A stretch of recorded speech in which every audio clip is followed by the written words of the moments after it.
Welcome back to the Red Path. Today we're going to take a quick look at 3 of the weirdest rules interactions that I can think of.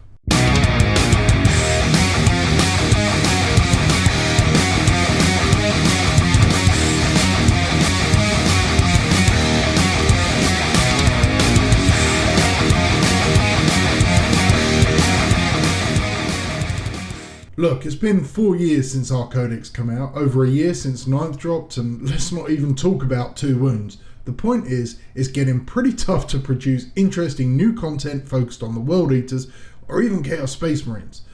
But speaking of that, before we jump in, I would like to give a quick shout out to Bottom of the Barrel on YouTube. They're a great new bat rep channel with some awesome World Eaters battle reports going on, as well as some other armies like the Admech and Necrons and even Chaos Knights. And the armies on display are absolutely beautiful. The amazing Promethean painting leads up their World Eaters, so you know the skulls are going to be claimed in style. I'll have a link in the description, so when you get a chance, go give them a subscribe and check out some of their awesome content.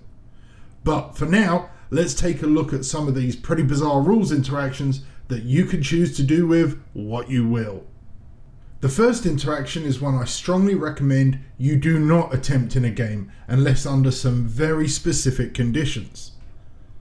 Imagine, if you will, you're partway through your opponent's first turn and they have consistently rolled their dice behind cover, assured you that they hit and wounded 100% of the time, and their small arms have AP 4 and damage 2. You know what's happening. You're playing that guy. You politely ask them to follow typical rules of decorum and sporting behaviour, but they froth at the mouth and begin touching your models with Cheeto-stained fingers. It's time, my friend, to out that guy, that guy. When you have an opportunity to bring in your Terex pattern assault drill from Deep Strike and your when all cost enemy smugly looks on as they believe that they've screened you out sufficiently, and you attempt to deploy as so, but are unable to find that perfect position due to their adequate screening, you deploy like this. Dramatic music.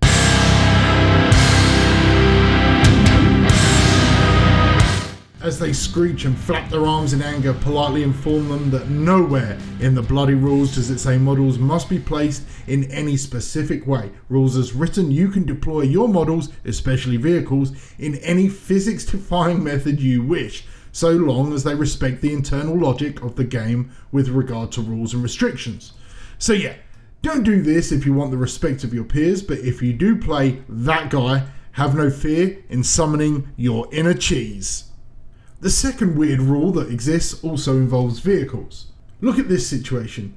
You are currently contesting an objective with one non-obsec model versus another single non-obsec model. If you claim this objective, you will win the game. Alas, your opponent has screened you out, or have they? No, they haven't. You see, so long as the terrain here does not have any gantries or walkways attached to it, as scalable restricts passing through them, only as infantry, beast and swarm, you are actually allowed to move up and down any wall or piece of terrain, so long as your movement ends in a legal position. So by all means, advance your Rhino, and we know this wall here is about 5 inches in height.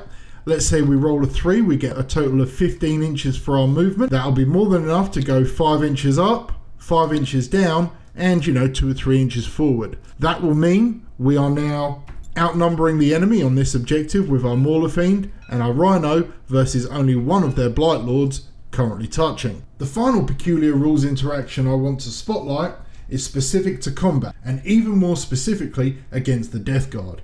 This was brought to my attention by a user of the Warhammer Discord who is also a Death Guard player. It focuses on the Foul Blight spawn using the Stench Vats. Without verbatim reciting what this relic does, it in short causes any units within 6 inches of the bearer to not count as having charged. This is generally a bad thing, right? As a World Eater, you lose the Butcher's Nails, Hateful Assault, and attacking priority.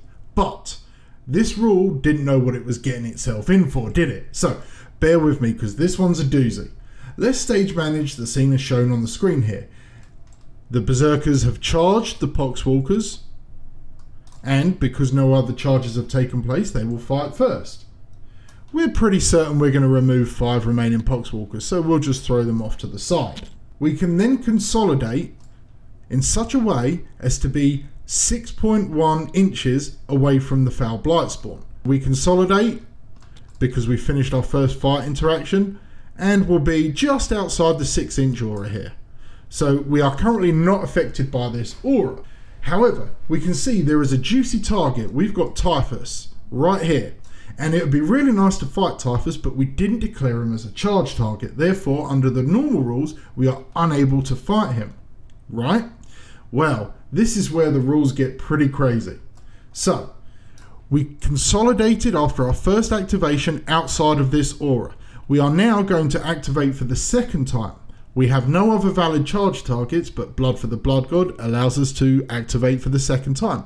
So we're going to pile in 3 inches and end up within an inch of Typhus.